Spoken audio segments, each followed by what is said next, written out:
तो दोस्तों, आज हम बात करने वाले हैं भारत की अगली जनगणना के बारे में।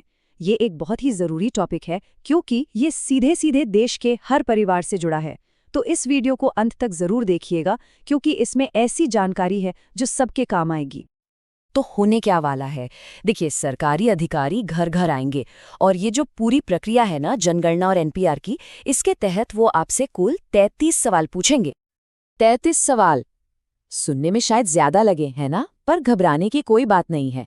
इस पूरे विश्लेषण में हम हर चीज को समझेंगे ताकि जब वो आपके दरवाजे पर आएं तो आप पूरी तरह से तैयार हों। तो चलिए देखते हैं कि हम आज क्या क्या कवर करने वाले हैं।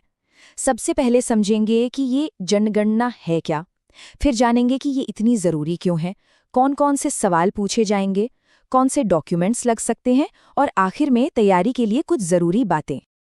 चलिए शुरू करते हैं हमारे पहले सेक्शन से, भारत की अगली जनगणना, और जानते हैं कि भाई इस बार इसमें क्या नया होने जा रहा है। आपको याद होगा जो पिछली जनगणना हुई थी वो 2011 में हुई थी, मतलब एक दशक से भी ज्यादा हो गया। जो 2021-22 में होनी थी वो तो कोरोना की वजह से टल गई और अब ये जनगणना होने वाली है।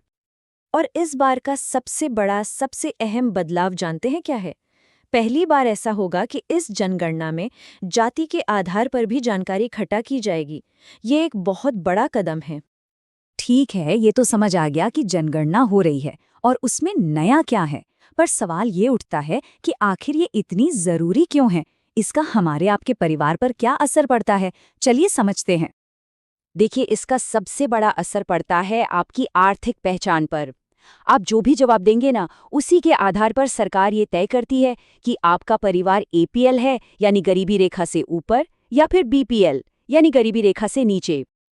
और ये एपीएल या बीपीएल का टैग बहुत मायने रखता है, क्योंकि अगर कोई परिवार बीपीएल कैटेगरी में आता है तो उसे कई सरकारी योजनाओं का सीधा फायदा मिलता है, जैसे कि प्रधानमंत्री आवास योजना, आयुष्मान भारत का हेल्थ इंश्योरेंस, उज्ज्वला योजना का गैस कनेक्शन और भी बहुत कुछ।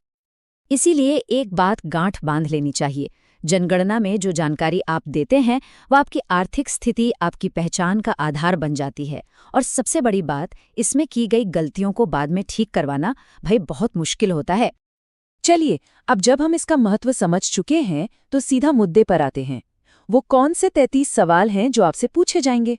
हमने इनको समझने में आसानी के लिए कुछ हिस्सों में बांट दिया है। तो सबसे पहला हिस्सा है आपके घर से जुड़ा हुआ।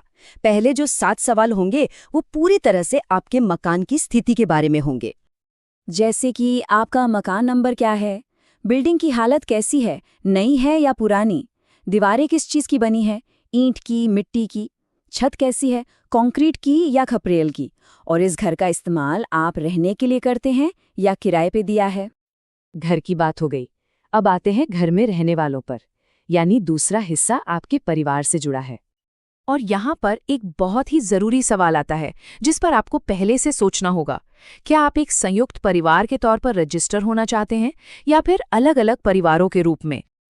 इसका मतलब समझिए, मान लीजिए एक ही घर में 2 भाई अपने अपने परिवारों के साथ रहते हैं, तो वो चाहें तो खुद को 2 अलग अलग परिवार के तौर पर रजिस्टर करवा सकते हैं। इसका सीधा असर राशन कार्ड और बीपीएल स्टेटस की पात्रता पर पड़ सकता है।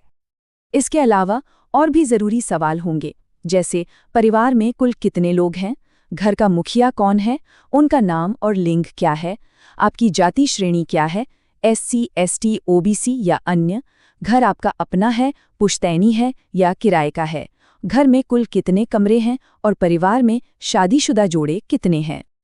ठीक है, घर हो गया, परिवार हो गया। अब जो आखिरी सवाल होंगे वो होंगे आपके घर में मिलने वाली सुविधाओं के बारे में। जैसे एक बहुत ही बेसिक सवाल, आपके यहाँ पीने के पानी का मुख्य जरिया क्या है? नल का पानी आता है या हैंडपंप है, कुआं है या फिर मोटर पंप? इसी तरह दूसरी बेसिक सुविधाओं पर भी जानकारी ली जाएगी।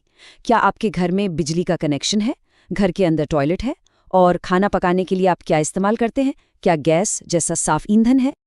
तो ये तो हो गई सवालों की बात। अब जब अधिकारी आएंगे तो हो सकता है वो आपके जवाबों को वेरीफाई करने के लिए कुछ दस्तावेज देखने के लिए कहें, तो बेहतर है कि हम पहले से ही तैयार रहें।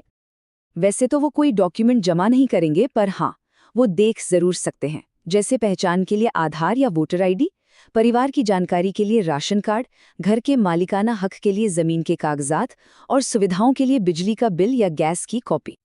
चलिए अब आखिर में फटाफट से सारी जरूरी बातों को एक बार फिर से देख लेते हैं, ताकि जब जनगणना हो तो पूरी प्रक्रिया एकदम स्मूथ रहे।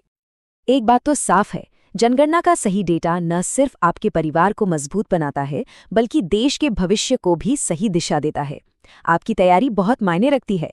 तो अब सवाल ये है कि इस जानकारी के साथ आप ये कैसे सुनिश्चित करेंगे कि आपके परिवार की जानकारी बिल्कुल सही दर्ज हो। खैर, ऐसे ही और जानकारी के लिए सब्सक्राइब कीजिए ऑल कैन स्टडी को। धन्यवाद और चलिए अगले वीडियो पर मिलते हैं।